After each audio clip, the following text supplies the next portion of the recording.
എത്ര പേരാന്നറിയോ നാട്ടുകാരെ പൈസ കൊണ്ടുപോയി തിന്നണ്? എത്ര മനുഷ്യന്മാരാന്നറിയോ സുഹൃത്തിന്റെ പൈസ കൊണ്ടുപോയി കുടുംബം നോക്കുന്നത്?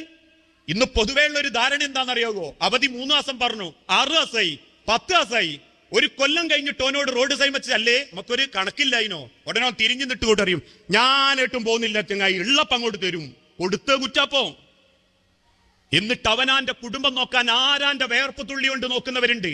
തിരുപ്പന്മാര് അവിടുന്ന് വാങ്ങി ഇവിടെ കൊടുത്ത്, ഇവിടുന്ന് വാങ്ങി അവിടെ കൊടുത്ത്, അവിടുന്ന് വാങ്ങി ഇവിടെ കൊടുത്ത്, അമ്മായിന്റെ പാദസരം വളയം വെച്ച് അവിടെ കൊടുത്ത്, അതെടുത്തിട്ട് ഇളയമന്റെ താലി അല്ലെങ്കിൽ മഹർ വാങ്ങി ഇവിടെ വെച്ച്.